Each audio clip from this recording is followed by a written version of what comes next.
The problem of climate change has gone through various phases. Initially, 20 years or so, when we started this journey with the UN Framework Convention, we thought we could prevent climate change from happening by taking actions to reduce our emissions. In climate change jargon, we call that mitigation. We've been trying to do that, but we haven't done enough of it to prevent the problem. So about a decade ago, we realized that a certain amount of climate change is now inevitable. We're going to have to deal with it, come what may. And we have a second response option that has started to be appreciated and taken on board called adaptation. We have to adapt to the unavoidable and inevitable impacts in the near term. So traditionally, we've been talking about mitigation and adaptation, but neither of them are now sufficient to prevent a certain degree of loss and damage that is now inevitable, if you might call it residual loss and damage after adapting. And the demand from the developing countries, particularly the small island states, is for us to start talking about loss and damage as a separate problem that needs to be anticipated, tackled, and discussed. And so they're asking for an international mechanism on loss and damage, which is different from and distinct from the existing mechanisms that we have or frameworks that we have on adaptation and mitigation. Why has it come to the fore at these talks? Well, it's built up to come to the fore here. Initially, it was part of the Cancun adaptation framework that was agreed in Cancun at the Conference of Parties there, and then the Durban work program on loss and damage, where a lot of research, workshops, etc., were held on this issue to try and clarify what it meant.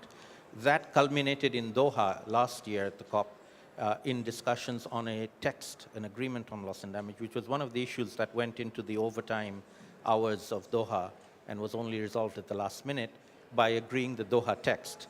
And basically what Doha agreed was that in Warsaw, we will discuss a potential institutional arrangement for discussing loss and damage in the future. And right now we have 3 proposals on the table, one from the G77 China, which is for a new international mechanism. We have one from Norway that says we should talk about it, but as a separate sort of talk shop type arrangement. And one from the US and European Union that says it's fine to have an issue of loss and damage under a task force under the adaptation committee. So it's about the institutional home, if you like, of where this discussion will take place. Typhoon Haiyan happened right at the beginning of these talks. How has that affected the movement of this discussion through the meeting?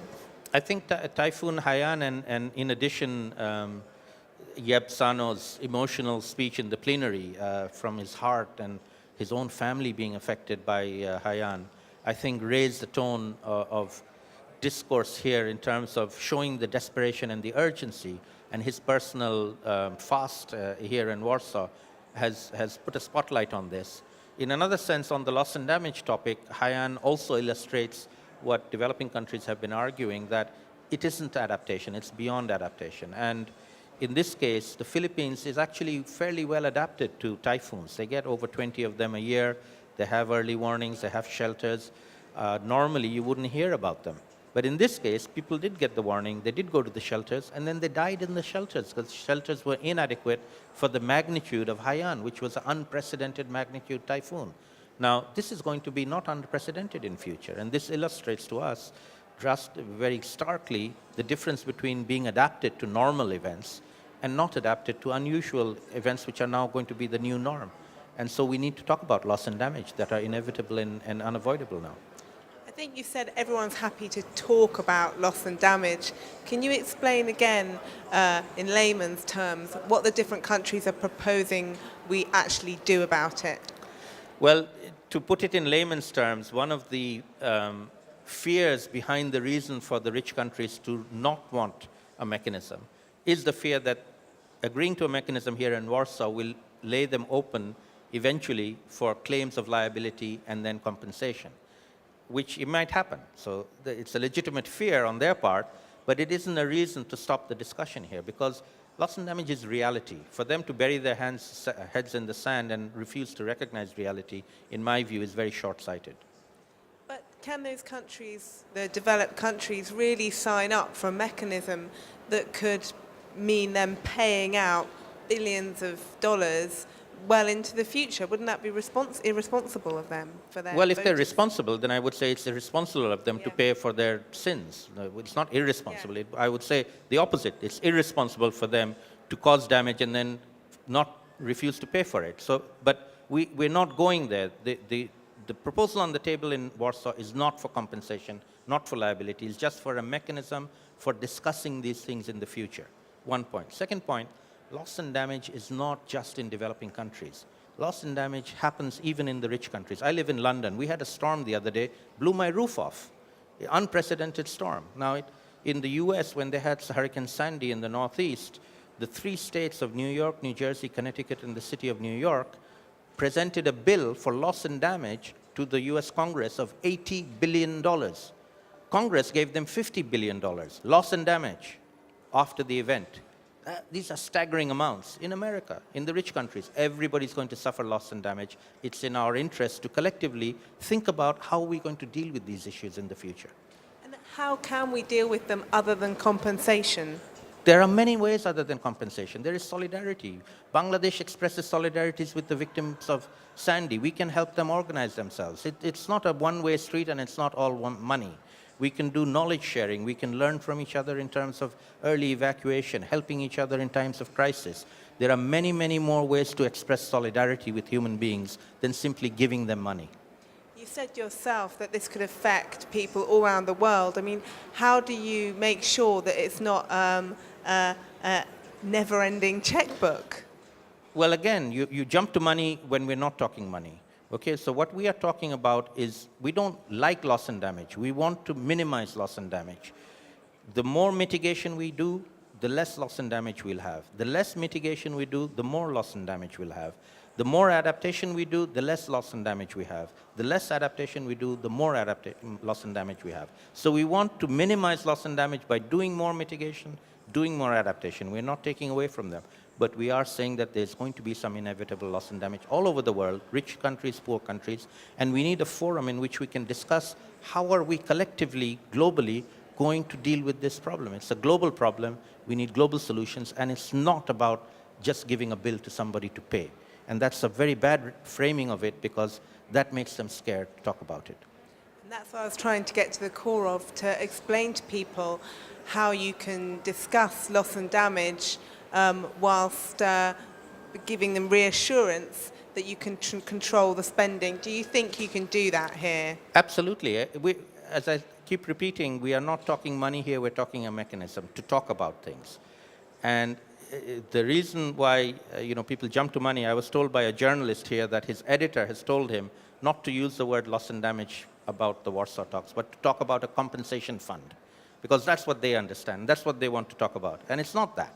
Okay? So to reduce it to simply a compensation paradigm is doing a disservice to the magnitude of the problem and what we're trying to do here in Warsaw. We're trying to agree on a means of discussing this properly in a civilized manner under a mechanism that allows us to talk about a variety of issues, one of which may be money, but to be scared of that and jump to that, I think, would be doing a disservice. Do you think that the words loss and damage are perhaps dangerous because they convey victimhood? Well, loss and damage, like everything else in the UNFCCC, is the result of a compromise. And some people think it's a euphemism for liability and compensation. And that's why we've agreed on loss and damage. These are the words that have been agreed. We now have to imbue them with meaning of what we understand them. They're actually contested words.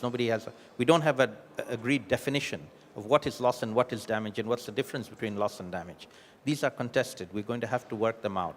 But what we are asking for here is a mechanism to enable us to have these discussions into the future. What's the red line for the least developing countries? Will you accept a talking shop?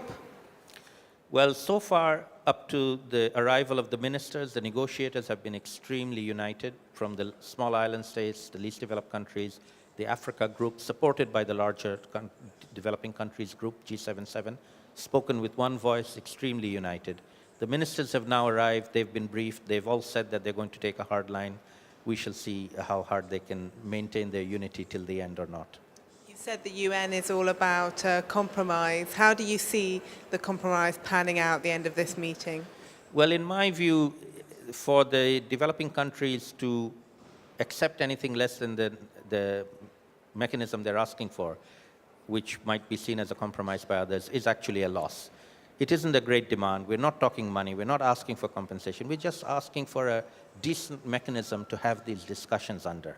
And so I'll give you an analogy. What we're asking for is a playing field where we can play on this issue of loss and damage. What we're being offered is a sandbox in the middle of a bigger playing field in the adaptation committee, where this is going to be hidden and put away and not to be given attention anymore.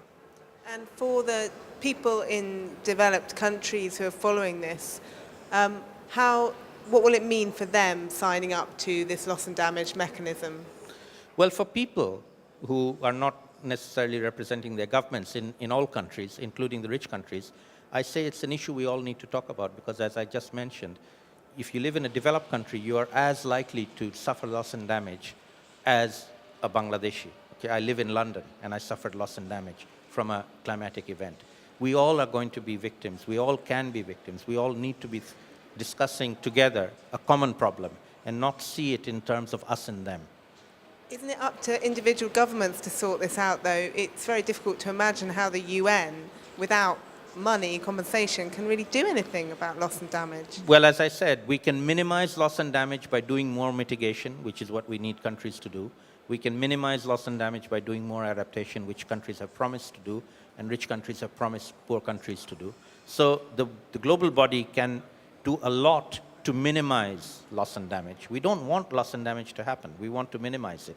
On the other hand, we know that it will happen, even the minimum levels, and we need to discuss about what to do about those minimum levels of loss and damage.